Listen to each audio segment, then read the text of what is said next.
we're dealing with the biggest story of the millennium. Visits to planet Earth by alien spacecraft, successful cover-up of the best data, bodies and wreckage, for 58 years. The bottom line is I don't believe the claim of the Air Force that all sightings can be explained.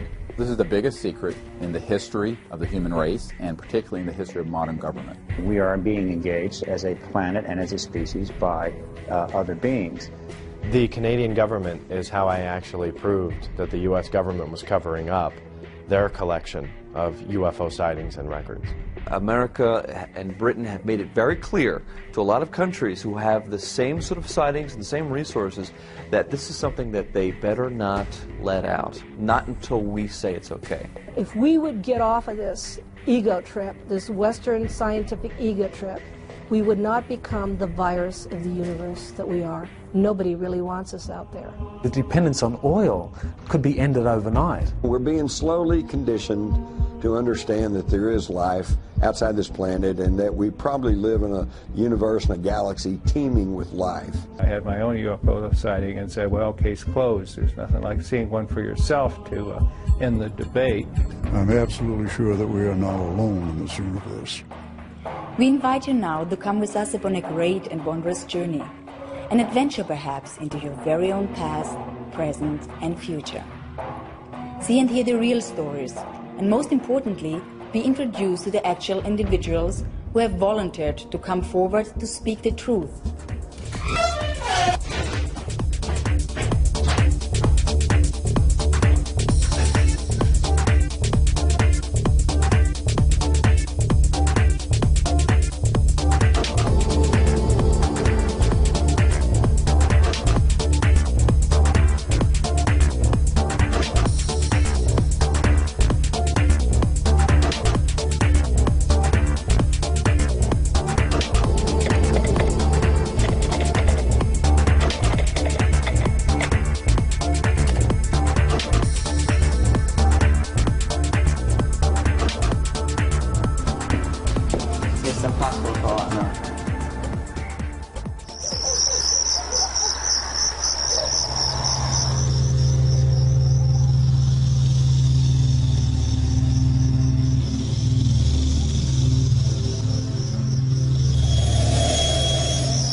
Do flying saucers exist?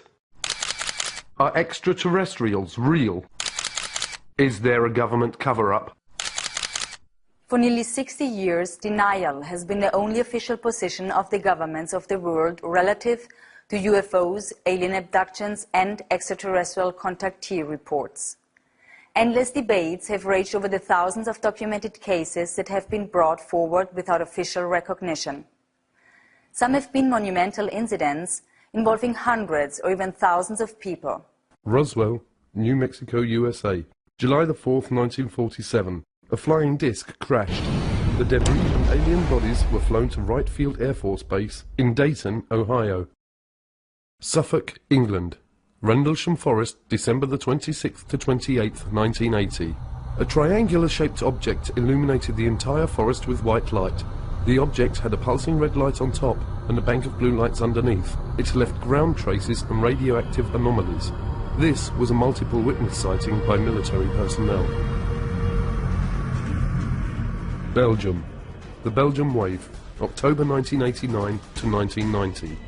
Hundreds of reports of lighted objects frequently described as enormous and triangular in shape.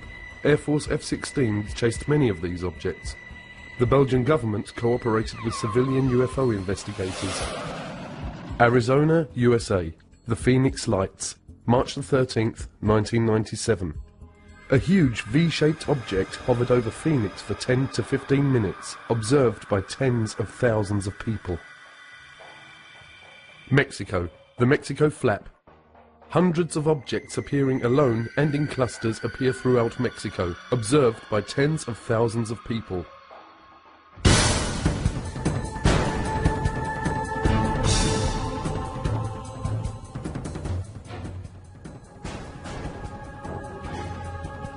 Flying saucers are real. On the Black Vault, you can download documents that prove that the United States Air Force bases have been breached by UFOs, their restricted airspace. that missile silos have mysteriously been shut down due to UFOs hovering over the base. I think you download that and you read it, you conclude, yeah, okay, UFOs pose a national security threat to the U.S. government. And in '52, I was an 8th grader and old enough to read for myself the big screen headlines that July about UFOs flying over the nation's capital and the Air Force planes not being able to catch them. They're there and they're paying attention. Incidents happened in the Soviet Union before it collapsed. Incidents happened all over the northern U.S., the ICBM bases, where they came down, hovered over the silos, played hell with the electronics. Pictures were taken. Hundreds of witnesses watched them. It's highly classified. You'll never hear that, except from whistleblowers and big mouths like me. Well, while I was attending Northrop Aeronautical Institute and working for Douglas Aircraft in El Segundo, California, I had heard about George Adamski, and one of the Sunday newspapers, he had his story and his pictures of contacts, plus pictures of his ships. Well, I had, by that time, seen so many during the day and the night that I felt I would like to go up and meet this gentleman. On the weekend, he would entertain people who would come to see him, military people, engineers, scientists, people from all walks of life. He had taken some beautiful pictures of the scout craft as well as the carrier ships. I went up to see him. He had a 6-inch telescope that he used to take the pictures of the flying saucers.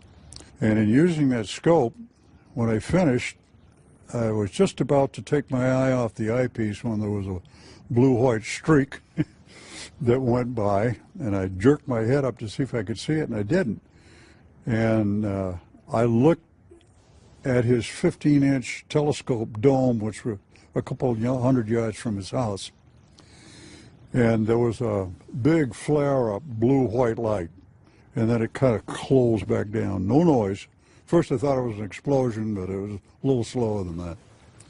And there was an elliptical flying saucer. It looked to me like it was hovering above the ground.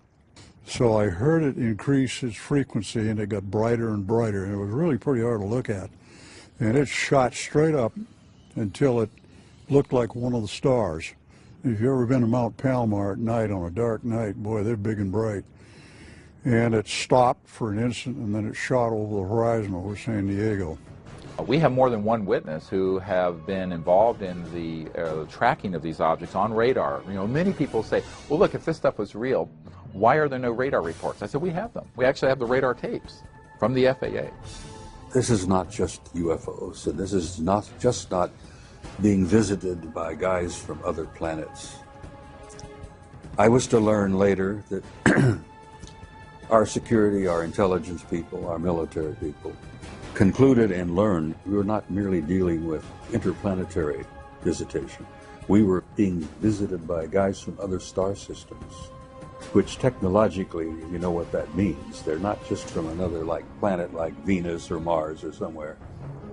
These guys are from other stars. I'm convinced after studies since 1958 that the evidence is overwhelming that planet Earth is being visited by intelligently controlled extraterrestrial spacecraft. In other words, some UFOs are alien spacecraft. Most are not. I don't care about those. Most isotopes aren't fissionable. I don't care about the ones that aren't if I want to build a reactor. If somebody who had the clearance to carry nuclear weapons or launch nuclear weapons saw these objects over a nuclear facility and reported it and have documents to prove it happened, this is dispositive. That's what someone who is wanting to look into this, who says, well, could this really be true and I don't know about it, they need to look at that, and we've assembled it. We have a 600-page book of top secret documents and the transcripts of these witnesses. We have videotapes. So I began watching the newspapers for any newspaper reports. I started buying magazines that had a UFO article in the magazine and collecting these, and from those I would get names and addresses. And I often called the people who wrote the articles to get them. Then I'd go interview those people myself, and if they took pictures, I'd try to get a copy of the picture, and frequently did. And then I began trading the pictures that I already had with other people that had pictures to get more pictures, and eventually built a library of pictures, probably the largest in private hands in the world. Is over 4,000 pictures of real UFOs. Now, if I can collect that many alone, as a single individual, working by myself, how many pictures do you think the government has got when every government employee is a potential investigator? Every agent on trained investigator, all collecting and contributing to the government file. They must have hangars full of pictures. What Air Force Manual 10-206 says is that a U.S. Air Force pilot who sees a UFO has to report it in a particular way and manner. They outline in this form exactly how to report it. They say list the size, the shape, direction of travel, how big the object was, what were the wind conditions like. And you go through this big form and say, you know, your UFO sighting. The manual then goes on to state that you have to forward this to the NORAD installation. This is that one Air Force base that claims, oh no, we haven't collected these things since 1969. The problem is this form was last updated in October of 2004. In 1977, I proposed and became director of a proposed extraterrestrial communications study done in conjunction with the Jimmy Carter White House. Jimmy Carter, of course, had a close encounter with a UFO in the company of 10 members of the Leary, Georgia Lions Club in 1969 while he was running for governor of Georgia. While he was governor of Georgia in 1973, he had filed an official UFO report. It's now on the internet so everybody can see it. The 1976 U.S. presidential campaign was extraordinary because it was waged between Jimmy Carter, on the one hand, he's had a close encounter, and the first campaign waged on a platform which included a disclosure plank of sorts. Jimmy Carter was asked on various occasions, and this is documented, once elected, would he open up the extraterrestrial UFO files, and he said yes, he would. We have over 450 military and intelligence witnesses. They range from generals and brigadier generals to air traffic controllers and strategic air command personnel in the Air Force to civilian people in the FAA, the Federal Aviation Administration, to astronauts and cosmonauts. And it's an enormous database of people who have up close and personally seen UFOs or worked in those projects in their capacity as a government or military person. Even with the massive amount of pressure governments can exert to maintain the ongoing cover-up, people continue to come forward and tell what they have personally experienced. Like that, 15 miles in a fraction of a second. I disengaged the autopilot to push the nose over because we were at a collision course, and when I did, I just saw it head on. It's 300 feet in diameter. We knew that. We had a knowing, like somebody was telling us, 300 feet in diameter. So at that time, I heard a hell of a noise. And I said to Fred, what the hell was that? He said, well, the navigator and the radio man ducking fell, hit their head, one hit their head, hurt their arm, they were scrambling on the deck. So I thought it hit us underneath. So I said, well, where in the hell did it go? And Fred said, it's right over to the right. I couldn't see it. So it drifted forward about 5 miles from it. It never got to the altitude that we were at, a few hundred feet below. I began to watch it. Well, we knew then it was a friendly encounter. It just wanted us to see him.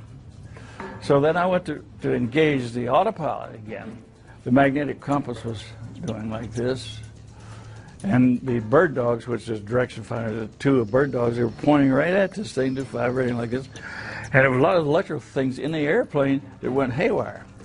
So I told Fred, did you see that coming? He said, it was close. It was doing this. And so I went back to the vacuum operator. That's the old airplane, the vacuum operator, hydraulic operator control. So I go back to that and so then we sat there and watched it for a while because it just paced us, stayed with us. And so the other crew wanted to land at large engines, so I had sent back. They came forward.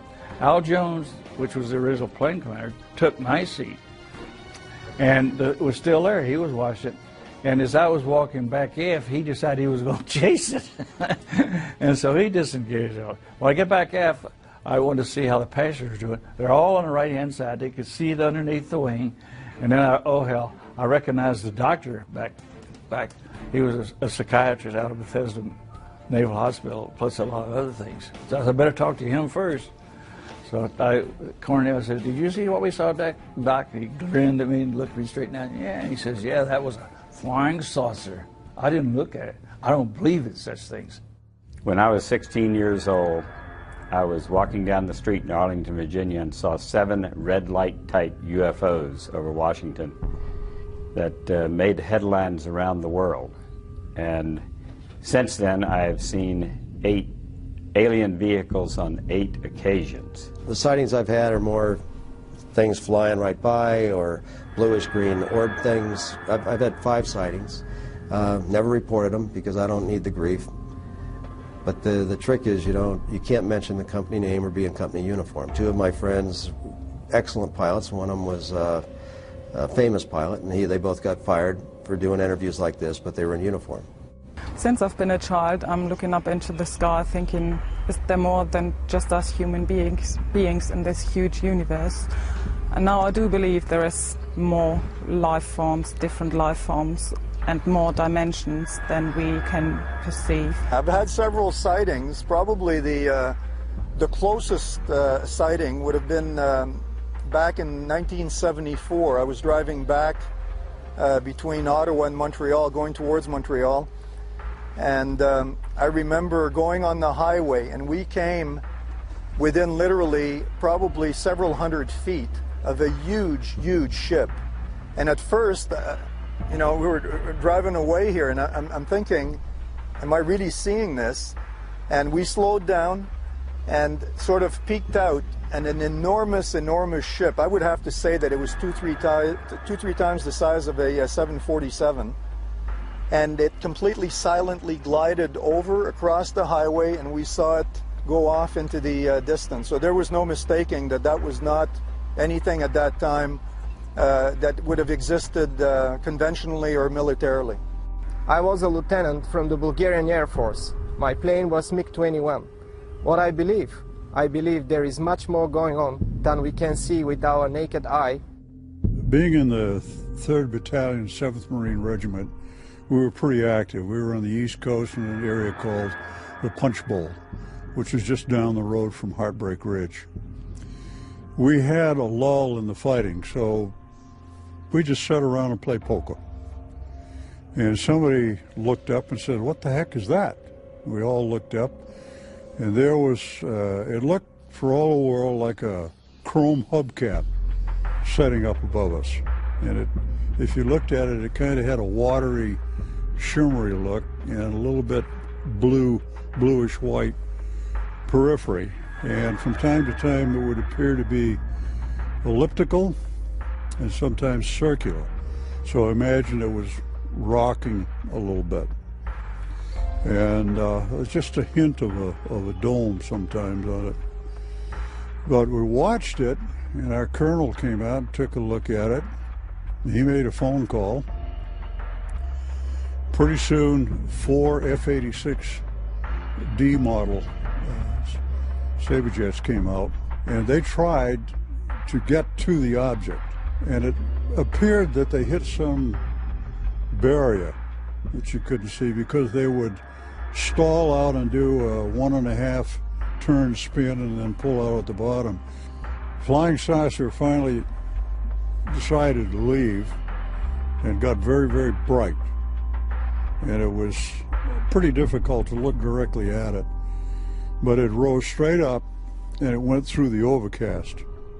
Now, when it went through the overcast, there were 3 black rings that radiated from the flange of the craft and went from the flange of the craft all the way over the horizon with no sound at all. And what it looked like was somebody dropping a pebble in a glassy pool of water, and the rings were spreading out. In January of 05, 5:24 in the evening, I was driving south on Interstate 25, south of Denver, and I see this black object coming up the road, above the road, in the sky. And I thought, that's curious, what is that? As I get close, as we close, I see that it is a solid object. I thought it might have been Canadian geese for a start. I thought it might have been a piece of plastic blown up in the breeze like a kite. But I could see it was a solid object It was not affected by a breeze in any way. It was flying on a straight course. It looked black. It may have been some color, but because it was silhouetted against the sky, it looked very dark. It looked like a plank. It looked like a board, an oblong shape. It was bizarre. It had a couple of little bumps on the leading edge on one end. I thought, well, if it's just junk, that would be random, perhaps. It certainly wouldn't be symmetrical. And I looked out the other side, and sure enough, it had the identical bumps on the other side of the leading edge. So it was an anomalous object. Could I identify it? Heck no. I couldn't relate to it. It had no sweep back, no anhedral, no dihedral, didn't have any external power plants, no wings or no tail empennage, flight control surfaces or probes. A search of the term Fastwalkers on the internet immediately reveals references that Fastwalker is a code name used by various government agencies to refer to UFOs, or, as they are sometimes called, non-referenced targets. Okay, this holding pretty well. Craft that I recorded that did the 180-degree turn down on this portion of the screen, they're called Fastwalkers because of their speed. The whole episode took about a half a second to perform or less. We're talking milliseconds. And that kind of lets you know that it's not an Earth satellite that we're looking at because it's moving so fast. Plus the fact our satellites don't change direction 180 degrees without changing speed or 90 degrees. And I have seen many of the shadows go up and do a 90 degree right across the screen. And sometimes you'll see 3 or 4 objects in formation. It looks like formation flying, and one will branch off to the left and one will go to the right. Somebody coined the phrase Fastwalker, and it's appropriate. The Fastwalkers are these very rapid-moving electrogravitic and anti-gravity discs and craft of various shapes. The National Security Agency actually for a long time had called these ETVs, extraterrestrial vehicles.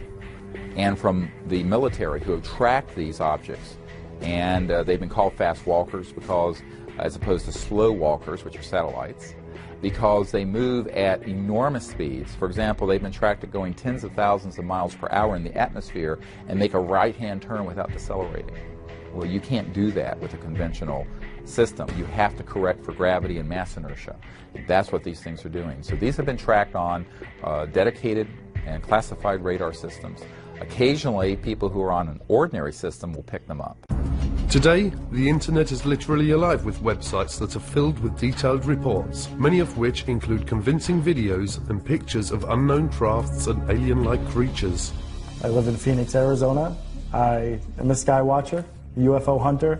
I have a website called seeingufos.com. I had an interest in UFOs my whole life, but officially got started on April 15th of 2004 when I walked my dog in the middle of the night, looked up in the sky and saw some strange lights.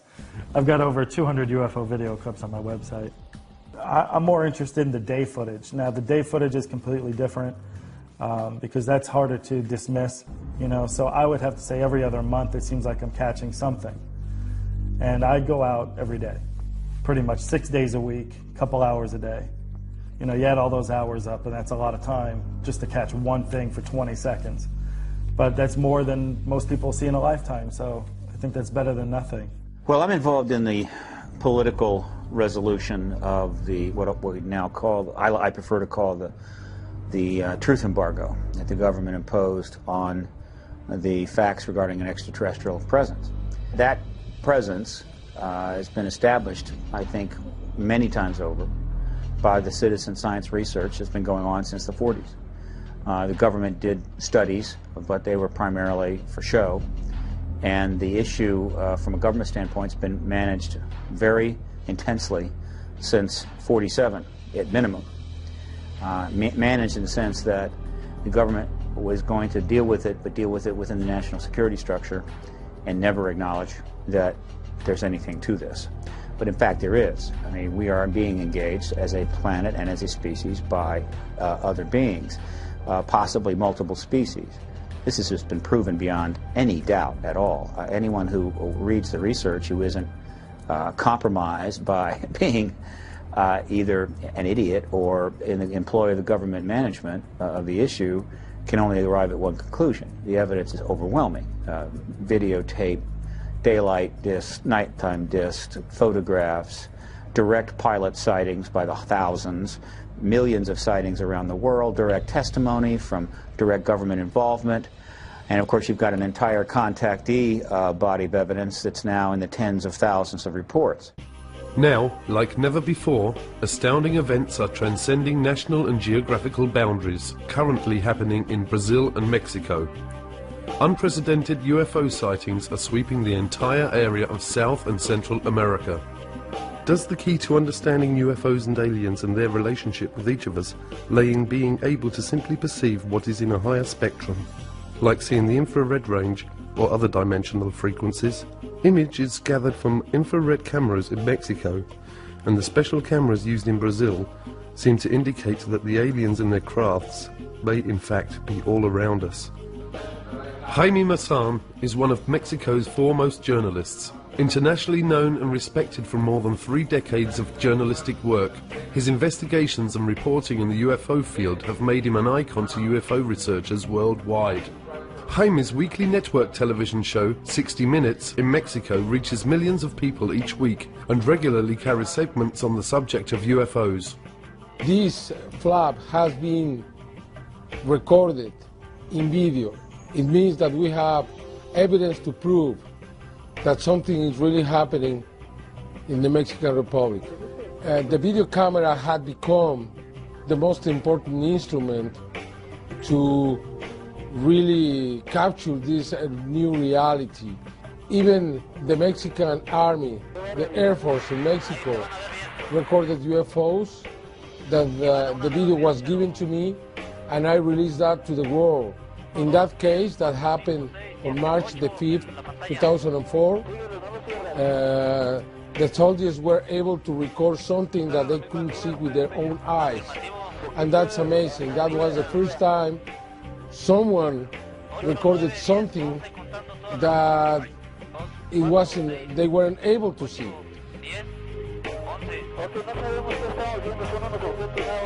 With Jaime Maussan aboard a plane coming from San Antonio to Mexico City, flying over a place called San Luis Potosí to film a UFO following the plane. It was detected by the radars, and I have everything on film. So for us it's normal.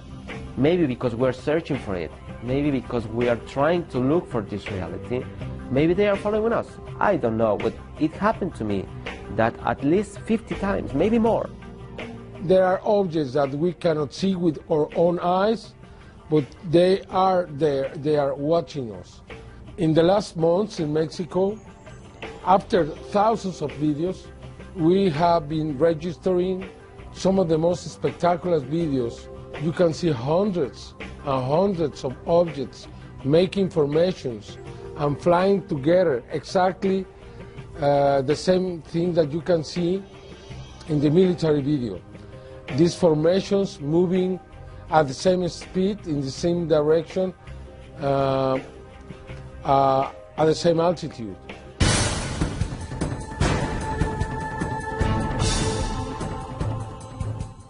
As the more one researches, the more one discovers that literally tens of thousands of very credible people of every age, occupation and nationality are claiming that they have had personal contact with either aliens or interdimensional beings. Credible researchers now say that as many as 60 different species of intelligent, superconscious beings have been interacting with humanity for millions of years. Physically, they're humanoid. Their skin is as white as a piece of paper. Throughout much of their adult life, they're the same height that I am, 5'11", 6 feet tall. Their eyes are perhaps twice as large as ours. They're typically blue eyes with white pupils, although when they get older, especially the men, their eyes take on a pink shade. Their eyes stretch further around the sides of their head than human eyes do, and their ears and their nose are only about half the size of human ears and noses, and their ears lay back along the side of their head more than a human does. Their lips are not as prominent as humans, and they don't have teeth. They just have ridges because they're plant eaters. They don't eat meat. How can we know for sure exactly how many extraterrestrial races are visiting us or interacting with humanity? I mean, there are different sources disclosing some of that information. I found none the most credible to be whistleblowers, people who have worked in these various secret projects who in some way have kind of been given information that gives them an idea of exactly how many races are here. One of those sources is a sergeant who worked for 22 years in the Air Force, Clifford Stone, and he was involved in these top secret projects that involved the retrieval of crashed discs.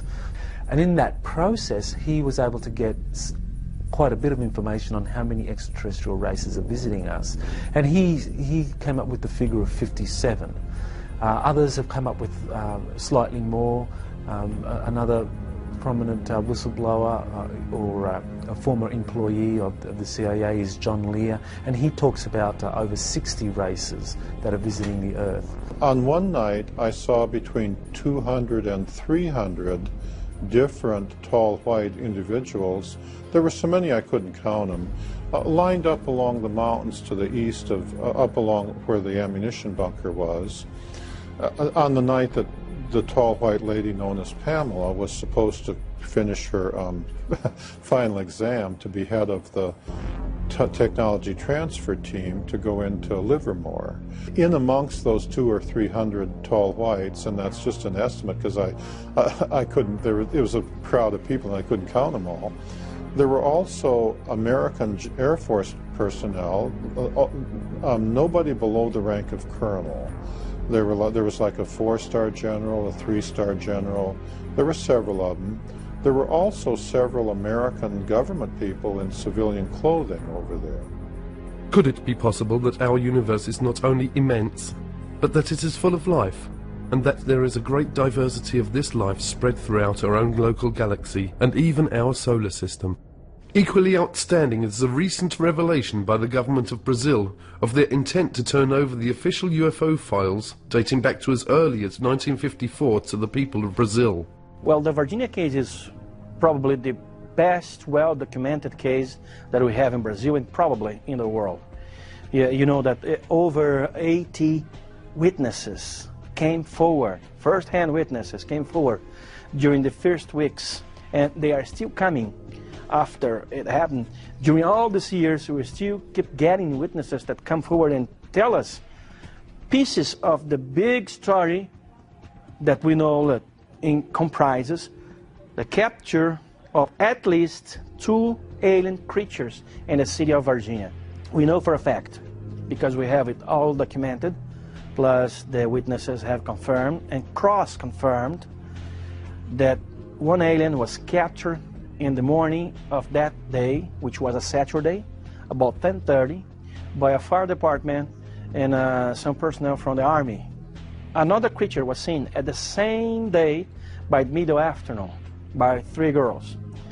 It was them who called attention of all the city to the fact that strange creatures have been seen, because when the first one was seen and captured in the morning, it didn't draw too much attention.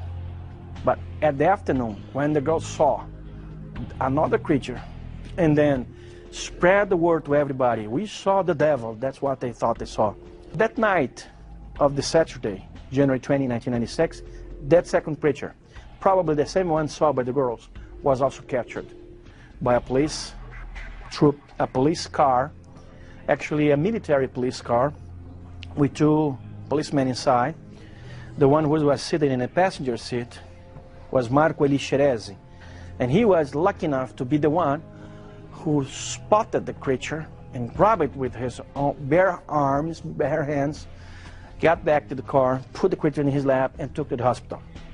25 days after that, he died on February 15 of some bacteria attacks, proving that his immune deficiency system was absolutely destroyed. And Army personnel and authorities kept it all secret for lots of time until the UFO researchers started protesting along with the press, and we did so much pressure that eventually information was released about it. The exobiological aspect, that the probability of life out there has actually increased over what it was in 1950.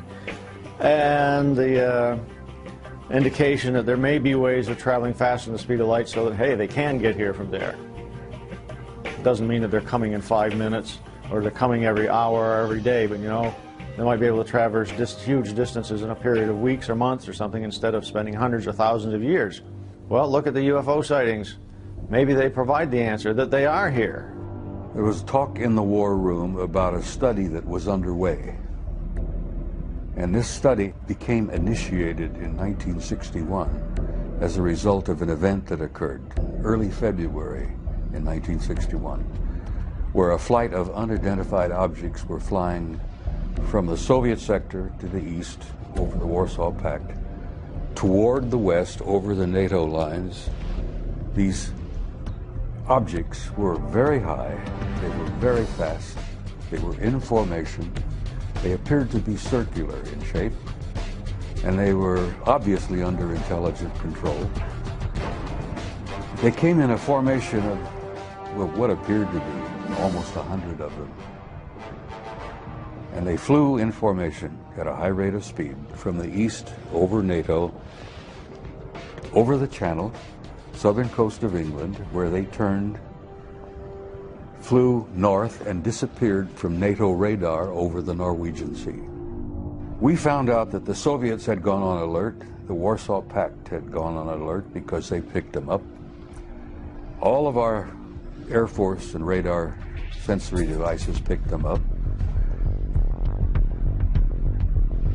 NATO thought those objects belonged to the Russians. We found later that the Russians thought they belonged to us. Both forces were to find out later that they didn't belong to any of us, that they belonged to somebody else.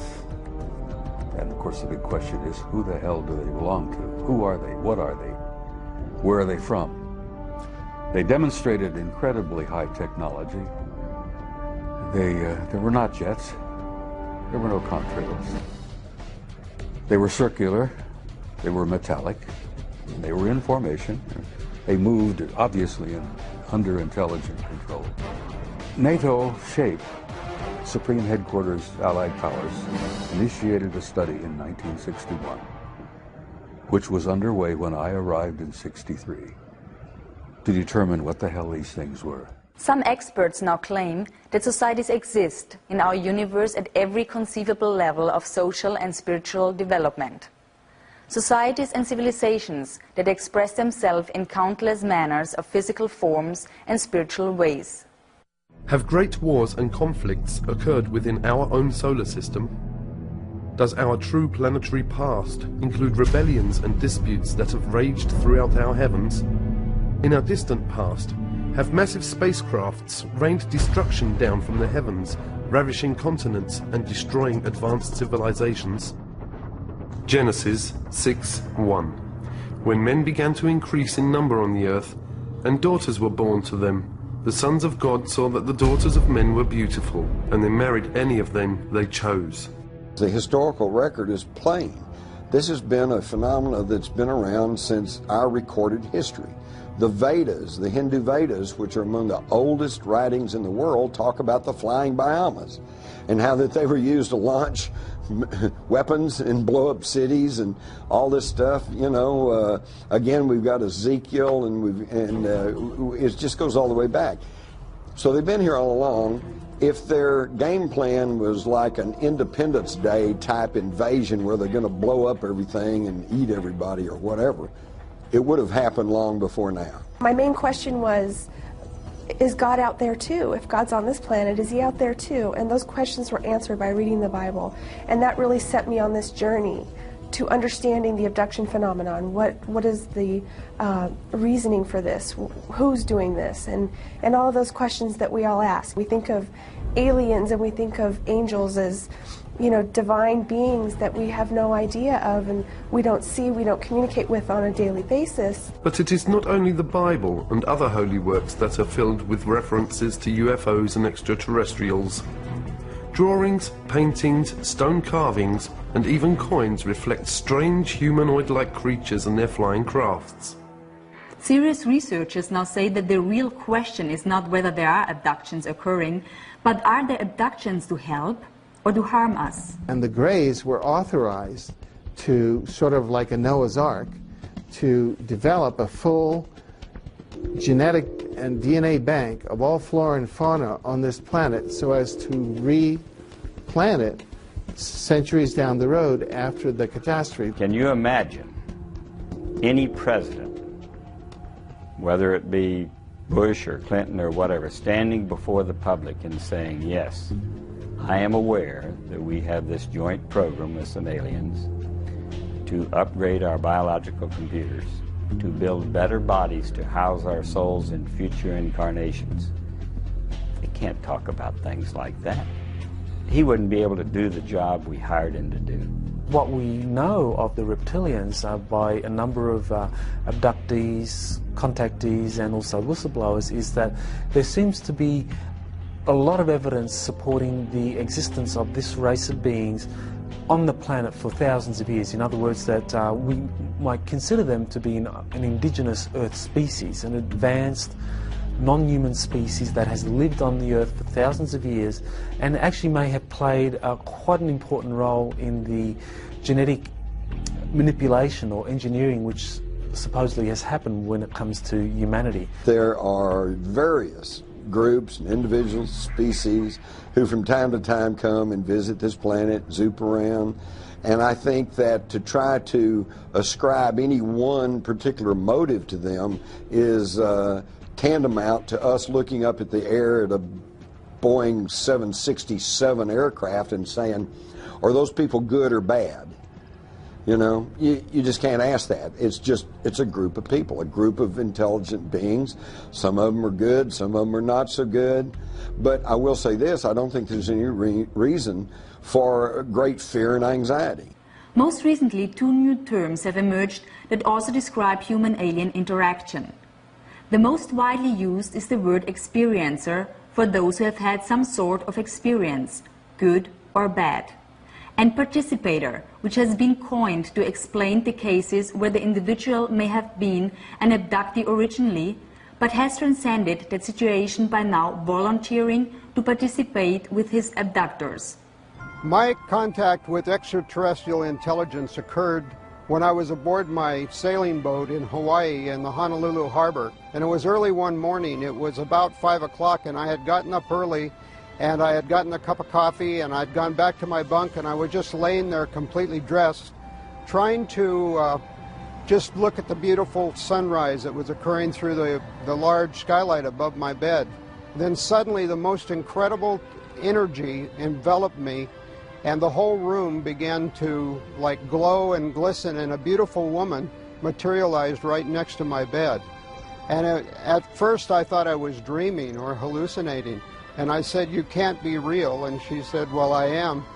And I said, "Well, why are you here?" And she said, "I'm here as a representative of a group of friends that want you to come to a briefing." The room was lit up completely, but my eyes were closed. I knew somehow not to open my eyes. There was something telling me, don't open your eyes because you won't like what you're going to see. Eventually, I did open my eyes because I could hear noise in the room. There was like scuffling on the floor. I opened my eyes. There were 3 small grey beings with big black eyes and big heads and very skinny, spindly limbs. They pulled me up out of the bed, and then with one behind me and one each side of me holding my elbows, walked me towards the window. And I'm thinking, well, the windows are closed, guys, so you better open them before we go any further. So there was this rationality and irrationality going on at the same time.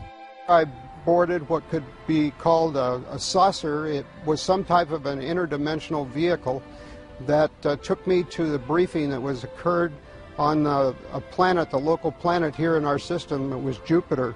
And the whole planet just radiated with the energy. And I spent time there with these incredible people or beings, and I got a glimpse of mankind's destiny or future as it was possible. And as we approached the window, I closed my eyes, and as I did, I felt this stickiness.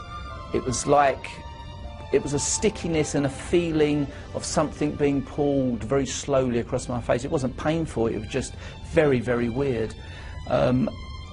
I opened my eyes because I felt cold, I felt wind on my face, and I was aware that I was now floating outside of the window, 3 stories up, looking down at the car park with a very bright light above my head. I couldn't really see what was above my head. I was just aware of this very bright light. One little grey on each elbow, I was aware of them, and we floated up into the craft. And people have said, well, then you were abducted. And I said, no, I went very willingly. And they've also asked, how can you tell if you were to meet an extraterrestrial? And I would have to say the energy field, because when they're in your presence, they absolutely resonate at a frequency that's so much higher. And it can only be described as, dealing with them could be described as ecstasy. I had been taken in the middle of the night while I was asleep, and I was asleep through the whole thing until all of a sudden I felt some pressure going up my nose, and it startled me so much that I opened my eyes. And when I opened my eyes, I saw this large-headed being with gray skin, large black eyes, and small other features that was looking down at me. And he had long fingers that he was using to hold this instrument that he was using to shove up my nose. I feel knowledge is power. And someday, maybe next week, maybe tomorrow, maybe 5 years from now, we're going to get all of the proof we need that somebody exists. Hey, an ET might show up and I might actually get an interview. The point is that the more we know about this subject, then less legend can take over. If you see a craft hanging near you, don't get out of the car, don't stop the car, don't see what's happening. If you see one coming towards you, you don't have to be an abductee if you don't want to be. They go away, evidently. We have tens and tens of people telling us, said, I don't want to do that anymore, and they let them go. What we call abductions, or certain categories of abductions, took place as a result of an authorized genetic upgrade of the human race, trying to get us out of our warlike ways and ecologically ecocidal ways. The indigenous reptilians seem to have a very strong interest in the biosphere of Earth being stable, that it's not jeopardized unduly, and some who have kind of analyzed what the reptilians have been doing or had some kind of interaction believe that this is because the reptilians view humanity as a resource, and they don't want that resource to damage itself or damage the biosphere. They had about 18 scientists that all had been working on the project, various stages of the project, gathered around a big oval table in the Los Alamos headquarters with Edward Teller, the head of the Atomic Energy Commission, sitting at the head of the table. One of the aliens on the opposite side of the table from my engineering friend put in a white shirt and slacks so he would look less alien, but he still had his alien bigger head, bigger eyes, black eyes. And he was sitting in the conference, and the only people that he could understand everybody else because he was telepathic. And the only way he could communicate, though, was with the signs that he had developed with my engineer friend to answer the question. But here's a man, an alien from another planet, sitting in a conference in 1968 in Los Alamos headquarters on the progress of learning how to bridge the gap between the alien technology and ours. They were going to suggest to the American generals additional technology exchange projects, and I think they were using me as the test guinea pig to take me on board the scout craft, and then they could test my reaction to what I was impressed with and what I wasn't with. My life changed, and I was never ever quite the same. So the study itself was not as complete as it could have been. They concluded what they wanted to conclude. One, there was not a threat involved. Two, they weren't the Soviets. Three, the evidence was overwhelming. They were extraterrestrial. Four, there were 4 groups involved. 4 different groups. And they were all humanoid, but they were not human. Only one of the 4 was what we considered to be human. One group out of the 4 looked so much like us. I mean, almost identical to us. They could have put on these guys could have put on a suit and tie. And for the females, because we encountered some of them as well, they got to put on a dress, suit and tie, coat, jacket, sit down with you, next to you in a restaurant, sit next to you in a theater. You'd never know. Sono persone come noi, che hanno un corpo come noi. That have a body like ours. In questi UFO, In these extraterrestrial che io prendo poi quando parlo, vehicles, lo prendo in senso largo, cioè anche delle persone che o sono dentro he says I'm using this in a large sense, or the people are inside the craft. ma questo è molto molto difficile pensarlo, oppure comandano, ma sono distanze enormi. Se si fanno vedere da noi, mica c'è un pianeta che è a 1000 chilometri da noi, se no a 1000 chilometri ci sarebbero già arrivati. They make themselves seen and known to people on Earth. Quindi è molto ragionevole che siano dentro. So it's probably logical that they're inside a craft instead of coming from somewhere else without a craft. E quindi sono persone come noi, composte di una parte spirituale, che la chiamiamo anima. Gli UFO, io non ho mai parlato con un UFO, non ho avuto... He says they would have to have a soul like we ma che abbiano anche un corpo, devono averlo un corpo. They'd have to have some kind of body. E se no sarebbero angeli. Otherwise they would be angels.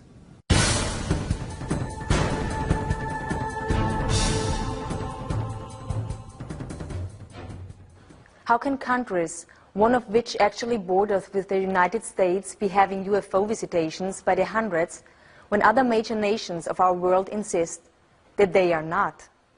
And even more importantly, how can these countries' governmental policies, both official and otherwise, be that they never have had UFO or alien contact? The only logical explanation is in fact that governments are willing to lie. For the past 9 years, I've been researching into the United States government files on what they have on the UFO phenomenon and all sorts of different conspiracies. And I've reached 183,000 pages of government documents on the internet. There is a political block, what I call a truth embargo, instituted by the government, that they are not ready to formally acknowledge this, quote, presence. Anything that involved absolute proof, like hardware and bodies, was siphoned off completely into another track. They just can't allow information to come out overnight so people would be perturbed and actually demand that something be done about it. They stonewall it, deny it, lie about it for, 30, 40 years, and then finally just announce it as if it's fact, and everybody goes, yeah, okay. It's clear we're dealing with a cosmic Watergate, meaning some few people within major governments have known since at least July 1947, when 2 crashed flying saucers and several alien bodies were recovered in New Mexico, that indeed some UFOs are alien spacecraft. The government set up Project Blue Book, the Air Force did, in order to investigate this subject on you might say, a low level. Researchers, mostly regular citizens, have proven without a doubt there's an extraterrestrial presence. We're being engaged. The evidence is overwhelming. And in some cases you can actually point to where the Air Force explanation completely contradicts what's inside the sighting report itself. The word UFO is actually a disinformation term that was invented after they knew that they weren't unidentified and they knew they didn't fly. So it's sort of a mind play. When the first evidence of ET visitation and hardware and so on came along, the U.S. government took the attitude that we couldn't release this to the general public because it had extreme implications for defense. We don't want our enemies to know that we've got one because then they might try to get one. To the extent that we might be able to back engineer the technology, we don't want to tell somebody else that we're trying to do such a thing.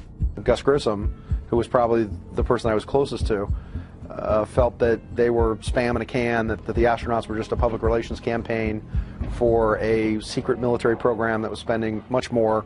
The military space program was getting, was a gleaming jewel compared to the junk that NASA was getting at the time. You can get a certain amount of information out through the large media, but it's very superficial, very brief. That's what we found. The in-depth sort of disclosure of what's really going on, who's behind it, what the agenda is, that is almost always stopped. Or if they try to do it, it gets turned into something ridiculous. I almost hate the term UFOs because they really aren't unidentified to the people that know what's going on, or the researchers too. But it's what a lot of people that have the answers felt it was safe to come out of the water, so they're putting out their information on the internet, disguised or whatever. But so these other agents, per se, they're scanning all the time to counteract what's being said by other people from Intel that think it was safe to, okay, we can put this out, or they feel like it's the right thing to do now. Enough is enough, mankind has a right to know type thing. When I worked for Douglas, I was assigned to the Douglas Skyrocket. They wanted me to wire up a camera out on the wingtip that looked through a quartz window back at the canopy so that they could monitor the pilot to see what he was doing. While I went through the hangar, which was secured, there were two gentlemen in there. They introduced themselves. One was Naval Intelligence, the other one was CIA. And I started working, doing my job, wiring up the camera. While they sat around and talked, it became very apparent to me that they were there for that purpose, to talk. They knew about all my flying saucer experiences, all the way from Korea. They told me intelligence, CIA intelligence group, had 3 intelligence digests, flying saucer photographs, witness documentation from all over the world. And they said that I should probably try to get those 3 copies, and that's when I wrote Admiral Freeman. And wasn't able to get the documents, incidentally. But in addition to that, they told me that I should tell people what my experiences have been. And I said, tell everybody you can. Because they can't. They were not allowed to talk about it. There's this curtain of ridicule that's been drawn up around the UFO phenomenon. And as long as that curtain of ridicule holds solid, the scientists will be afraid to contribute anything to looking into UFOs. And part of that curtain of ridicule involves the fact that hardly any decent papers have gotten into the refereed scientific literature. So that curtain of ridicule may be slightly opened up now that they have a paper that they can refer to, and if they feel like writing to their own papers on UFOs. The secrecy has invaded, like a cancer, many institutions, including the media, government, corporations. I got into more and more controversial and exotic subjects. I found myself a journalist without a journal. There is definitely very tight control over the flow of information in certain topics through our corporate control mass media. They seem to take it upon themselves to be the gatekeepers of information. Part of this information that they are keeping from us is the just absolutely immense wealth of information concerning the UFO phenomena and the fact that it can be tracked and documented all the way back through history. The only institution that is more corrupt than what I'm describing as this rogue transnational kleptocracy is the major media. worse than the Congress, worse than the White House, worse than anything at the normal level of clearances at the Pentagon, is big media. Big media does not report the truth about these things because they are not free to. And we think in the United States and in the Western world we really have a free press. We have a free press on everything that's not important. On the really important issues, it's very controlled. And this is the most important issue. This is the biggest secret in the history of the human race, the known modern history of government. And they have cooperated with keeping this secret. How is this cover-up contained and maintained through international borders? And if it is, are their motivations the same? The best guess is that since America has such overwhelming economic power, the only worse thing than America being mad at you is for America to ignore you. There are so many countries, economies depend on America that I think that they take their orders from America in some ways. When it comes to the cover-up, I think that's one of them. The U.S. government is not only pressuring Brazilian government, but it's making pressure over almost all countries that are somehow aligned, politically aligned to the United States. Now, all South America, except maybe for Chile and Venezuela, who has Chavez, who's a rebel, all the rest of Latin America is very aligned to U.S. politics. So all these countries will do just exactly U.S. President tells them. It is, keep this under wraps. Recent media polls show that over 100 million people in the United States alone believe that there is some form of extraterrestrial life. 45% believe that the Earth has been visited by extraterrestrial beings. Nationally known journalists continue to turn a deaf ear to the public's demands for true investigative reporting on a daily basis, accepting instead the dribble of denial from numerous government agencies as fact, while refusing to interview the legions of researchers who have made serious scientific investigation of UFOs and alien contact their life's work. What else are the governments of the world not saying? What if there is positive proof that UFOs do in fact exist? What if that proof has existed for years, but has been hidden neatly within the fabric of a system of lies and grand deception? We need to be very concerned about the way in which this whole area has been managed by the national security agencies responsible. By maintaining secrecy, keeping people in the dark, it means that we really don't know whether this secrecy and withholding the information, withholding the technologies from the general public arena is really for the best interest of all of us. The problem has been since the early 50s, and I have the government documents. The United States government has instituted a policy of denial and control over the information. Nothing happening there, folks. Nothing happening there, folks. And if somebody persists in saying, but I saw it, then they're ridiculed. You've got a screw loose. Something's not right with them. This is absolutely just unconscionable in a country that pays lip service to freedom and individual liberty, because there have been so many people whose lives have been wrecked, whose families have been wrecked because of this policy of denial and ridicule over a phenomenon that has happened worldwide for centuries. Disclosure has a very defined definition. It means the formal acknowledgement by the governments of the world of the extraterrestrial presence. As fellow inhabitants of planet Earth, we live in a rapidly changing world. The advent of modern communication networks and the internet has made maintaining the UFO cover-up a difficult and demanding undertaking.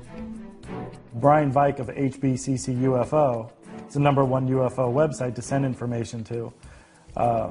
Him and Rents and UFO Casebook are the 3 places that I always send my footage to, because they will only put verified sightings on their site.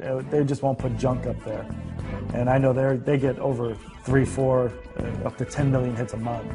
For over half a century, the United States, Great Britain, and a host of aligned countries have been able to maintain a vast web of secrecy over what is actually happening worldwide relative to aliens, or what are generally known as EBEs, extraterrestrial biological entities.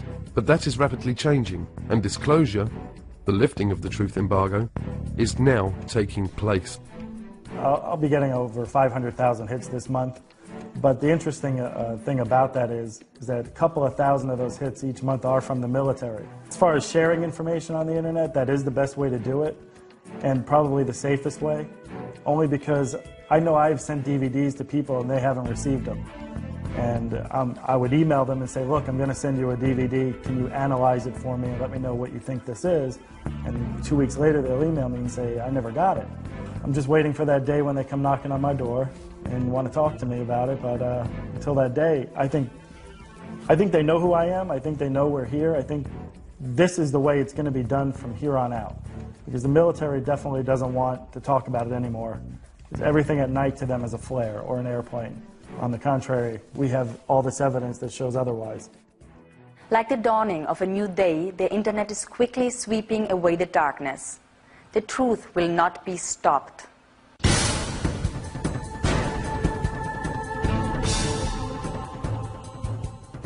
We're in this strange reality, which we're caught between two worlds, between two paradigms. And the bridge between, or the door between these two paradigms is what is now called the disclosure event. Recently in Washington, D.C., a press conference was held in conjunction with an international event, the X Conference, where a panel of eminent scientists and researchers broke the silence and spoke out and called for a full international disclosure and an end to the truth embargo relative to UFOs and extraterrestrials. If I was an in-the-know person, high up in government or finance, and I knew about the extraterrestrial issue, and I knew about sequestered technology, and I knew what it could do when it was released, my position would be this: let's keep that technology under wraps as long as possible, while we sell as much of the rest of the oil as we can for as much as possible. And then we'll take that money, and we'll use that to own the extraterrestrial technology, right? The point is, there's always people in the know and out of the know. Sometimes it's about stuff, and you're in or you're out. But there are some things you can't have the in the know and out of the know.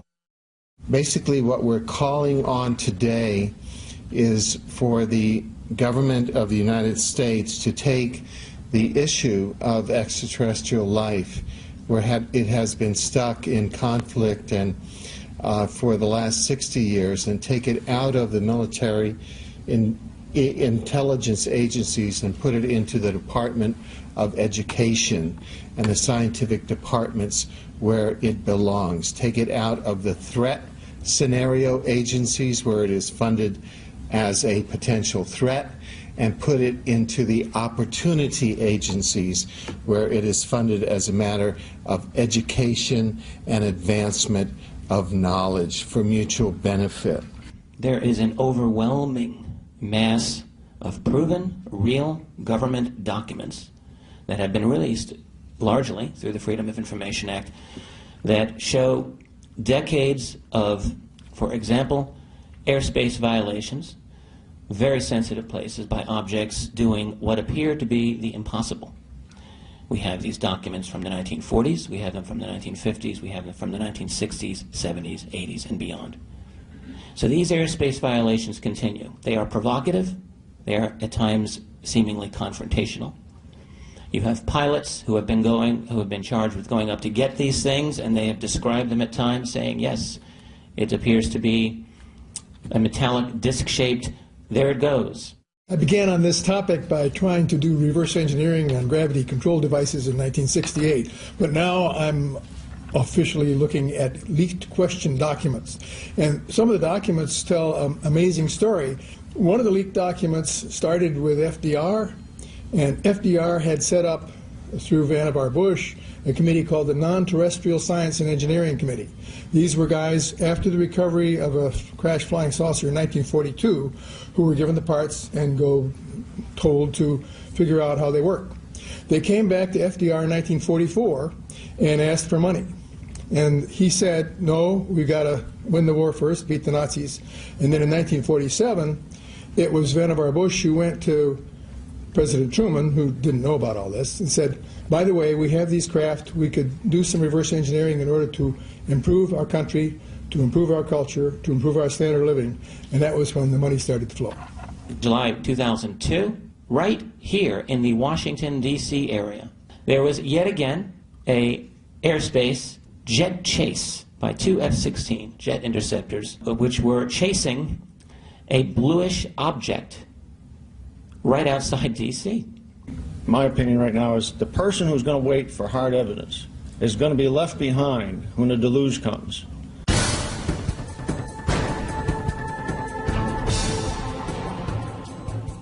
Exopolitics offers a bridge out of the permanent warfare state, the permanent warfare economy, out of the permanent warfare industry, into transforming the permanent warfare industry into a cooperative, peaceful, space-age society, integrating with universe society. So I began to look outside of the kind of conventional sphere. I began to explore theories for what it is that really is driving international politics. And so then I came up with this area of an undisclosed extraterrestrial presence that is kept from the general public. So that really did help me understand what was going on and what is driving international politics. What's important is the structural blinders and the structural belief patterns and the structural paradigm. If the exopolitics model can come in and establish itself as the dominant paradigm, such that structurally within academia, the Earth is no longer flat, it is now round. Intelligent life no longer ends at the geostationary orbit. The universe is now highly populated. It's that sort of sea change that we need to unleash the huge public investment and private explosion of creativity and cooperation to turn our spaceship around to be able to survive the environmental pressures that are coming now, which have been the result of the embargo that we've been under.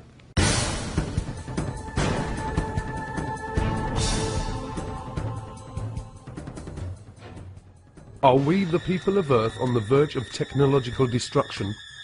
Has our use and testing of nuclear weapons already triggered an interdimensional countdown that is now moving us as a planet towards some kind of interstellar intervention?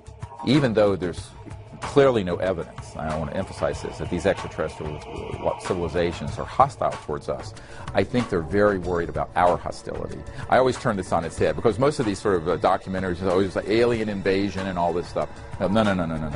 The issue is that, you know, if they were hostile, we would know it by now. It's clear to me that what's going on is that they're very concerned that at the time that humanity reached the ability to go into space, early space exploration, 50s, we also had already developed weapons of mass destruction and thermonuclear and hydrogen bombs and stuff. And that the coincidence of that, the coming together of those two things, put a big red flag over Earth. And so if you look at the databases from the 50s, 60s, 70s on forward, not only in the United States, but in Great Britain, in the Soviet Union, in China, that wherever we had space, aerospace, and nuclear facilities, there were a lot of these so-called UFOs being seen. These groups that are interested in us, at least seem to show some benevolence, I think would probably step in and keep us from blowing the hell out of ourselves if push come to shove. The onset of the whole UFO phenomena beginning about 1946, 47, and that I don't think it's coincidence that that coincided with our development of nuclear weapons. And I think that out in the universe, they were horrified. They said, oh my God, the kids have found the matches. Well, they don't want us to destroy ourselves, and they don't want us to destroy this planet, and yet they're prohibited from directly intervening in our affairs and in our evolution. So I think that we've got crop circles and animal mutilations and abductions and sightings and increasing sightings and all like that, so that it's not directly impacting on us, and yet over this conditioning period we are coming to understand that we're not the only ones in the universe. And I think they're trying to kind of boost us up the evolutionary ladder so that we can grow to be full class members of the intergalactic community instead of destroying ourselves through our petty bickering wars and nuclear holocaust. Like the dawning of a new day, the internet is quickly sweeping away the darkness. The truth will not be stopped. We're now seeing this wall of censorship cracking apart in the United States. Just recently we had a major TV network special, and I found it absolutely amazing because Peter Jennings of ABC just very matter-of-factly told a national audience that the Robinson panel of the 50s and the Operation Blue Book, Project Blue Book of the 60s were not really scientific-based investigations. They were just public relations efforts to try to get people not to be thinking about UFOs. So in other words, all you folks out there who are old enough to have seen all the newspaper reports on the Robinson panel and hear what Blue Book said, it's just hogwash. Never mind. The non-human intelligence presence has been here for a long time, that Colonel Philip Corso said there are 57 different races, and that some accords were made to talk about their presence, whether it be Hollywood, movies, or whatever, including the ABC special, that if it isn't done soon, they will probably do it. Extraterrestrials are not a national security issue. They're an educational and social issue for our society, and they may be a spiritual issue. When I retired from the military, I went to work for the Federal Emergency Management Agency, and I worked with them for 14 years. So I've got 42 years of government service behind me, and throughout all those years I had the very highest security classification you could have, top secret. When I was in NATO in 1963 through 1967, I had cosmic top secret, which was and still is the highest level of security in NATO. That's how I got involved in this crazy UFO field. Through the 50s and 60s and 70s, we referred to aliens as extraterrestrials. But now that science has been catching up with us to a certain degree, we have changed our definition of an alien. It's probably more accurate to call them extra-dimensional beings, because that would explain their ability to traverse vast distances. They operate in more dimensions. I mean, even the current theoretical model of the universe is upwards of 30 dimensions. So we're living in a multi-dimensional universe, and so it's not uncommon to theorize that we're going to encounter beings that operate in more dimensions than we do.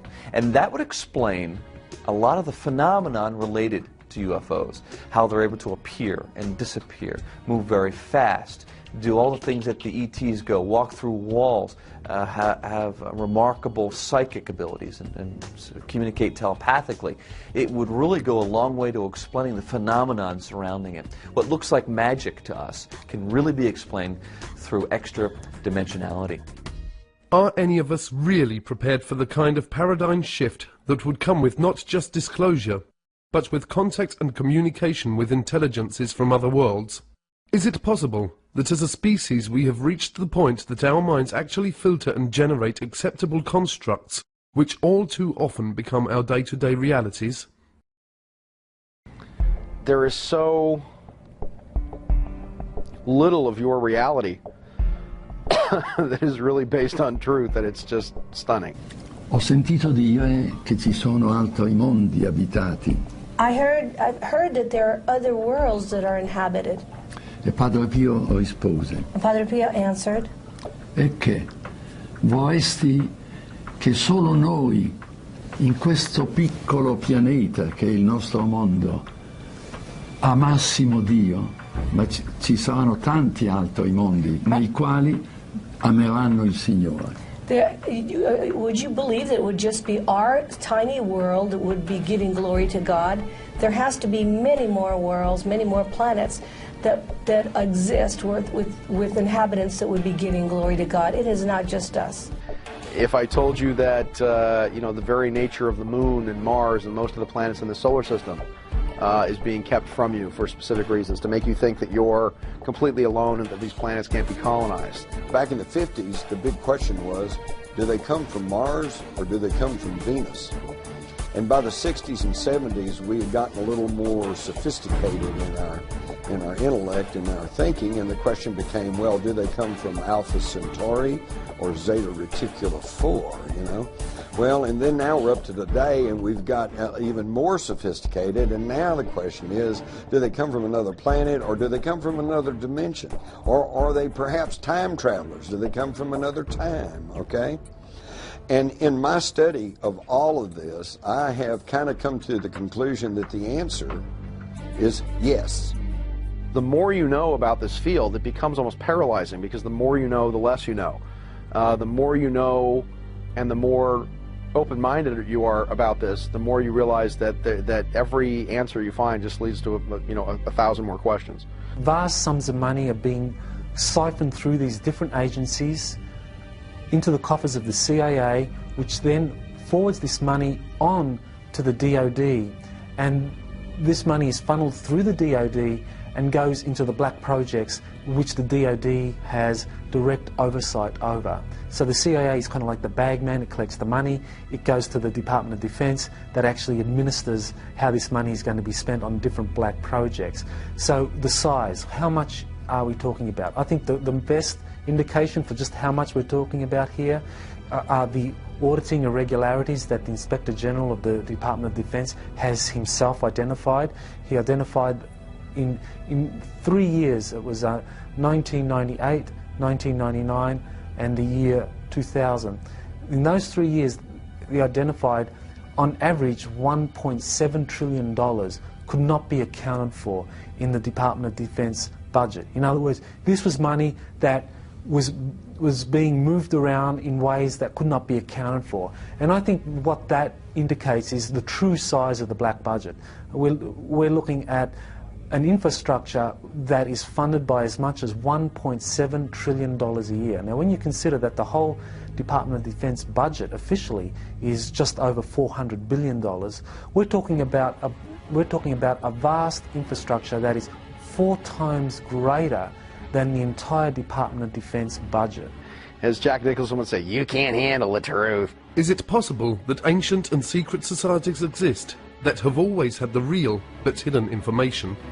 And have they, as a result of their ongoing familial knowledge, been manipulating and governing virtually all countries down through the centuries?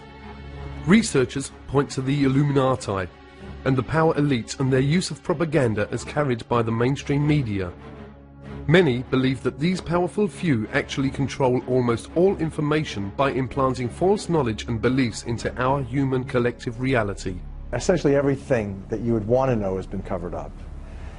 From the electrogenetic magnificence of your DNA being a spiritual antenna to the Creator, to the most amazing Pythagorean mystery school mathematics that is essentially freeing to humanity, in essence also very, very clear that everything in our world is a divine creation, and as the math is the expressive tool of the Creator for creationism. The United States government, the leader of the free world, is totally controlled by a wealthy oligarchy, a small handful of people that are just super rich.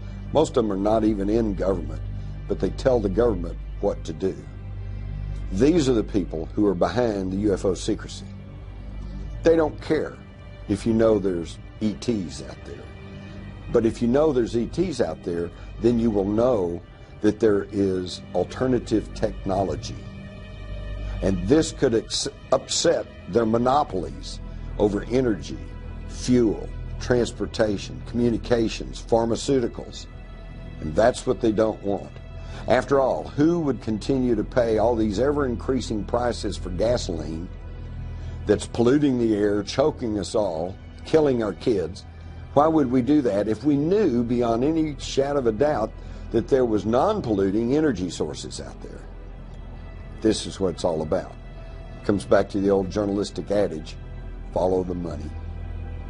Everything has been covered up. The toxicities of the pharmaceuticals. You're not learning the truth about vaccinations. You're not learning the truth about various medications. The pharmaceutical industrialists, which I prefer to call the military, medical, petrochemical, pharmaceutical cartel, essentially has control of the media, the mainstream media, and so it has control over the mass mind.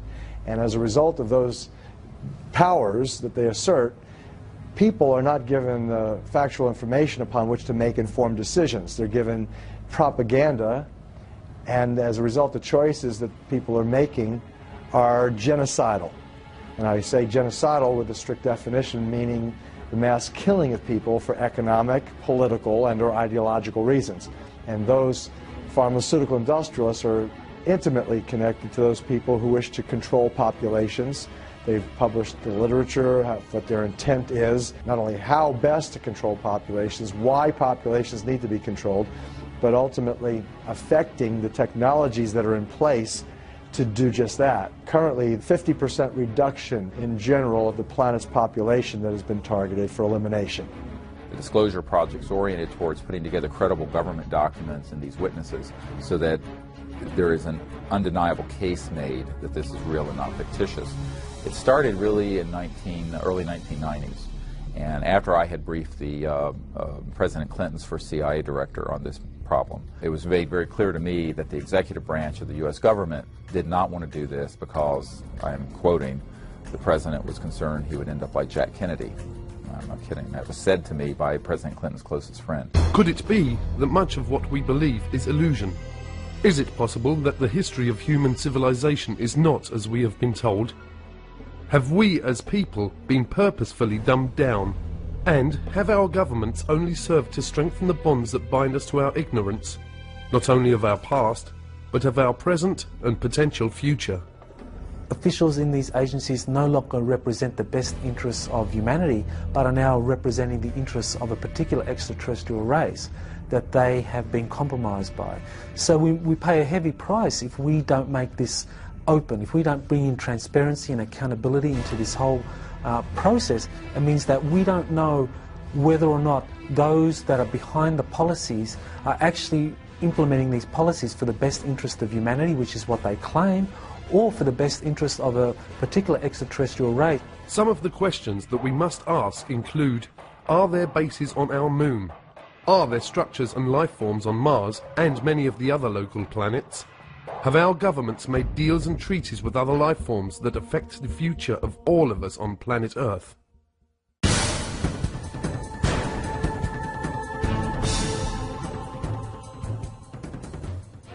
These people will continue zipping through our atmosphere, checking nuclear plants and so forth and so on. They have never been hostile. They pose no air security problems, whatever. The Air Force knows this, and the Air Force has made statements to that effect, that UFOs pose no threat. They are here. Not just the Greys, but the others who look and act like us. Perhaps they are here to instruct us, to help us safeguard our planet. Definitely rules and regulations that govern everything. And the councils have the history books of all of the planets and all the records. So when a planet reaches the point that it can support life, that's a very momentous time in the history of that planet. At that time, the planet is given its life charter. We're dealing with a big, big story. It's not just them. As I said, if it was that simple, it would probably been out some time back. It's really about us. It's who we are, what we are, how we came to be, and where we might end up going sometime. Life is never allowed to just simply spontaneously develop. That if it did, it would be very chaotic. If we could integrate, I call it the spiritual, but the esoteric or whatever. I mean true esoteric. I don't mean religion necessarily, because there's a difference, I think, between religion and spirituality. To produce a thinking, intelligent human being would have taken millions more years if it was happening by normal evolution than it would have taken. And it would still not have got to the point we are now. They create life on other planets because this is the way they were created, by what they call the archaic ones, the ones from the very beginning.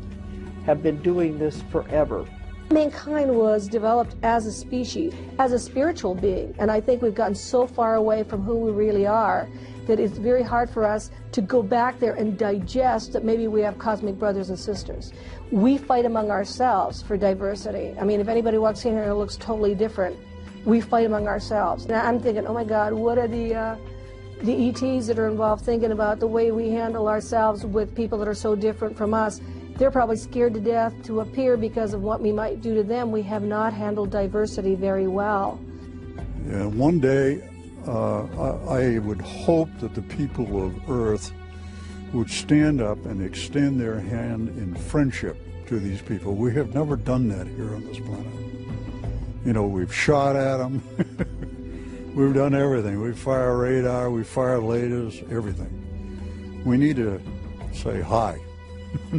There are other extraterrestrial groups who are human-looking, such as the Pleiadians, the famous Pleiadians of Billy Meyer and others, and they are much more intent on trying to assist humanity to become free of this kind of manipulation from other races that really try to use humanity as a resource. Let's think about it. You can't say, whoopee star kids, these wonderful advanced children have been transformed by contact from people from the stars, when in the same breath you say there's no such things as UFOs. The question of UFOs and extraterrestrials, most people just think is something entertaining. In reality, it's something that is central to how we're going to be able to go forward as a civilization, because that issue involves sciences, technologies, energy and propulsion systems that could give us a whole new civilization. It's terribly important the whole thing come apart, because it's all one package and it's part of our bright and very, I think, hopeful future. And I think of these star kids growing up and being our leaders, our presidents, congresspeople, senators, university professors, leaders in medicine and science and so forth. I think what brilliant and expansive future we're going to have, but we have to get from point A to point B. And this cover-up is just stultifying us in a very painful way. Is it possible that an intergalactic federation exists, and that this collective of different member beings are in the process of offering the people of Earth membership in a federation of planets? Most importantly for all of us and our children, some of these researchers say that acceptance of their invitation to federation membership would end all war, starvation and dependency upon fossil fuel-based energy systems for our entire planet.